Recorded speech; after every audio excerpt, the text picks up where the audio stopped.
Hello everyone, I hope आप सभी ठीक होंगे। ये आपकी बीएससी थर्ड ईयर की 5th सेमेस्टर की क्लास है, जिसमें आपकी यूनिट फर्स्ट चल रही है। लास्ट लेक्चर में हमने न्यूट्रिशन इन पैरामीशियम कार्डेटम कंप्लीट कर चुके हैं और आज हम पढ़ने वाले हैं रिस्पायरेशन, एक्सक्रीशन और ऑस्मो रेगुलेशन इन पैरामीशियम कार्डेटम। सबसे पहले हम रिस्पायरेशन एंड एक्सक्रीशन पढ़ेंगे, फिर उसके बाद ऑस्मो रेगुलेशन। सबसे पहले रिस्पायरेशन। पैरामीशियम कार्डेटम में रिस्पायरेशन कैसे होता है, श्वसन कैसे होता है, हम जानते हैं। जो पैरामीशियम होता है या एक्वाटिक एनिमल या जलीय जीव होते हैं और इनके आउट ऑफ बॉडी पर सीलिया प्रेजेंट होते हैं और इनकी जो सेलवाल होती है वह पेलिकल की बनी होती है। सीलिया जो होते हैं ये लोकोमोटरी ऑर्गन होते हैं जो कि लोकोमोशन में हेल्प करते हैं। और जब पैरामीशियम जल में प्रेजेंट होते हैं तो जल में जो होती हैं ऑक्सीजन डिजॉल्व होती हैं, जो कि डिफ्यूज़न के थ्रू, डिफ्यूज़न जो होता है वह हाई कंसंट्रेशन से लो कंसंट्रेशन की ओर जो मटेरियल का एक्सचेंज होता है उसे हम डिफ्यूज़न बोलते हैं। तो ऑक्सीजन डिफ्यूज़न के थ्रू पेलिकल के द्वारा पैरामीशियम की बॉडी में इंटर कर जाती हैं। पैरामीशियम की बॉडी में साइटोप्लाज्म में पहले से कुछ मात्रा में ऑक्सीजन प्रेजेंट होती हैं, लेकिन जब इसमें ऑक्सीकरण होता है तो जो ऑक्सीजन होती हैं वह यूज कर ली जाती हैं। जितने भी लिविंग थिंग होते हैं उसमें माइटोकॉन्ड्रिया प्रेजेंट होते हैं। जब माइटोकॉन्ड्रिया प्रेजेंट होते हैं तो वो फूड मटेरियल का ऑक्सीडेशन करते हैं। जब फूड मटेरियल का ऑक्सीडेशन करेंगे तो ऑक्सीडेशन में ऑक्सीजन तो यूज की जाएगी, तो जब क्योंकि पहले से ही कम मात्रा में प्रेजेंट होती है तो जब ऑक्सीडेशन करते हैं माइटोकॉन्ड्रिया तो ऑक्सीजन की कमी हो जाती है। फिर वो ऑक्सीजन जो वाटर में प्रेजेंट होती है पेलिकल के थ्रू पैरामीशियम की बॉडी में ली जाती है। इसी को ही हम ऑक्सीकरण श्वसन के नाम से जानते हैं। फिर समझेंगे एक्सक्रीशन। पैरामीशियम की बॉडी में एक्सक्रीशन कैसे होता है।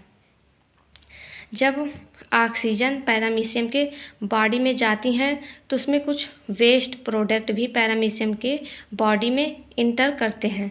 वेस्ट प्रोडक्ट कैसे, जो जितने भी लिविंग थिंग होते हैं वे जो होते हैं मेटाबॉलिक एक्टिविटी करते हैं। मेटाबॉलिक एक्टिविटी के 2 मेथड्स होते हैं, एक को हम एनाबॉलिक और एक को हम कैटाबॉलिक बोलते हैं। एनाबॉलिक जो होते हैं ये छोटे छोटे मॉलिक्यूल से मिलकर बड़े मॉलिक्यूल बनाते हैं, लेकिन कैटाबॉलिक जो होते हैं ये बड़े मॉलिक्यूल से छोटे छोटे मॉलिक्यूल को बनाते हैं। जितने भी कैटाबॉलिक एक्टिविटी होती है उसमें कुछ ना कुछ वेस्ट प्रोडक्ट बनता है, जैसे nitrogenous bases, ammonia, carbon dioxide, ये सब बनते हैं।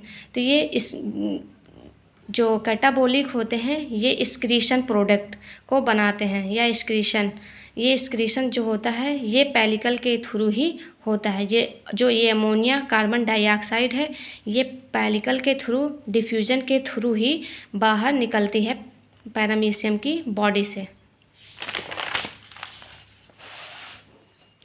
ये लिखाया गया है bye diffusion through the pellicle. Diffusion के थ्रू ही वाटर जो होते हैं पेलिकल के अंदर इंटर करते हैं। फिर oxygen dissolve in water diffuse into the cell and is used by oxidation of cytoplasmic molecule. अभी जो हम बताएं ऑक्सीजन जो होती हैं वे डिजॉल्व होती हैं वाटर में और जो कुछ साइटोप्लाज्म में भी ऑक्सीजन प्रेजेंट होती हैं जो कि ऑक्सीडेशन में यूज कर ली जाती हैं। तो फिर वो ऑक्सीजन की पूर्ति करने के लिए वो जो वाटर में ऑक्सीजन प्रेजेंट होती हैं वे पैरामीशियम की बॉडी में इंटर करती हैं पेलिकल के थ्रू। फिर आता है कैटाबॉलिक वेस्ट प्रोडक्ट। जो कैटाबॉलिक वेस्ट प्रोडक्ट जैसे carbon dioxide, ammonia simply diffuse out of the cell, वे सिंपली डिफ्यूज हो जाते हैं आउट ऑफ द सेल के बाहर, कोशिका के बाहर। Some of the excretory product from the cell cytoplasm are removed along with water through contractile vacuole। जो कुछ excretory प्रोडक्ट जो शरीर से बाहर निकालने वाले प्रोडक्ट होते हैं जैसे कार्बन डाइऑक्साइड, अमोनिया, वे साइटोप्लाज्म से रिमूव्ड होते हैं along with water through contractile vacuole। कुछ जो एक्सक्रीटिव प्रोडक्ट होते हैं वे कंट्रैक्टाइल वैक्यूल भी उसे बाहर निकालने में हेल्प करते हैं एक्सक्रीटरी प्रोडक्ट को। फिर आता है osmo regulation in paramecium कार्डेटम। Paramecium कार्डेटम में आस्मो रेगुलेशन या आस्मोसिस कैसे होता है। जो आस्मो रेगुलेशन होते हैं, इसमें आस्मोसिस की जो एक्टिविटी होती है ये भी पेलिकल के थ्रू ही होती है। पेलिकल ही एक ऐसा पार्ट होता है जो आस्मोसिस की एक्टिविटी या आस्मो रेगुलेशन को कंप्लीट करता है। जब आस्मो रेगुलेशन में इंडो आस्मोसिस की एक्टिविटी होती है, इंडो आस्मोसिस जो होते हैं ये बाहर से अंदर की तरफ होते हैं, ये भी हाई कंसंट्रेशन से लो कंसंट्रेशन की तरफ ही होते हैं। इस हाई कंसंट्रेशन से लो कंसंट्रेशन की ओर मटेरियल का एक्सचेंज होता है आस्मो रेगुलेशन में। ये जो है ये है वैक्यूल इन, ये पैरामीशियम का वैक्यूल है, कंट्रैक्टाइल वैक्यूल। पैरामीशियम में 2 टाइप्स के, एक पोस्टीरियर एक एंटीरियर वैक्यूल होता है। ये वैक्यूल जो है यह सिस्टोल कर रहा है, यह अभी सिस्टोलिक कंडीशन में अभी पिचका हुआ है। और जो इसका रेडियल कैनाल है इन डायस्टोल या डायस्टोलिक, जब वॉल्यूम इंक्रीज होता है रेडियल कैनाल उस कंडीशन में है। फिर वैक्यूल इन डायस्टोल, अब इसका जो वैक्यूल है बीच वाला पार्ट है अब यह डायस्टोल में, अब इसका वॉल्यूम जो है यह इंक्रीज हो गया है। और फिर radial canal in systole, radial canal जो है अब वह सिस्टोल कर रहा है, अब वह पिचक गया है। यहाँ रेडियल कैनाल डायस्टोल कर रहा था, जो आस्मो रेगुलेशन में वाटर इंटर करता है।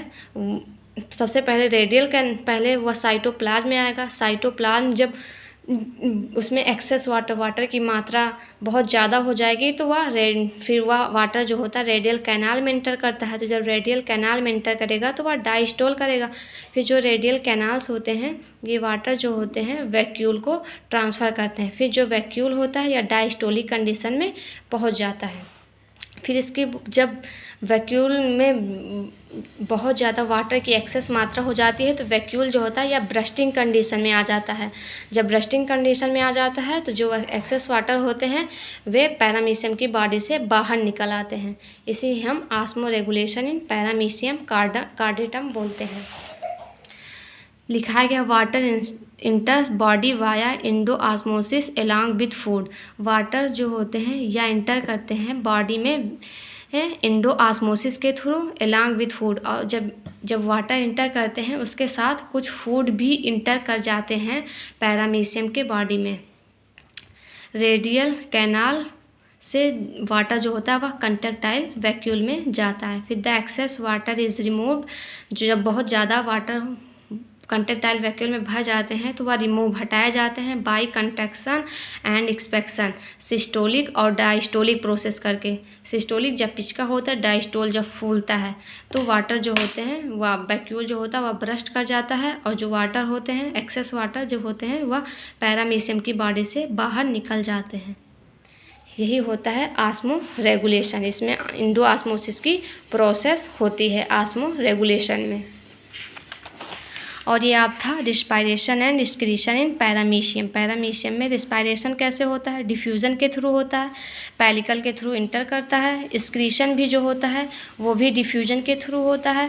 पेलिकल जो अमोनिया कार्बन डाइऑक्साइड पैरामीशियम की बॉडी में होते हैं वे भी पेलिकल के थ्रू डिफ्यूजन से बाहर निकलते हैं।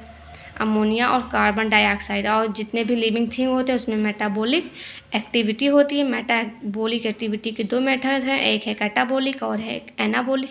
जो कैटाबॉलिक होते हैं वे सिक्रेटरी प्रोडक्ट बनाते हैं। सिक्रेटरी प्रोडक्ट वो होते हैं जो शरीर से बाहर सिक्रीट होते हैं, जैसे कार्बन डाइऑक्साइड, अमोनिया, जितने भी नाइट्रोजिनस बेसेस होते हैं फिर वो डिफ्यूज हो जाते हैं, इसे हम एक्सक्रीशन बोलते हैं। ये हो गया आपका आस्मो रेगुलेशन। आस्मो रेगुलेशन जो होता है इसमें इंडो आस्मोसिस की प्रोसेस होती है।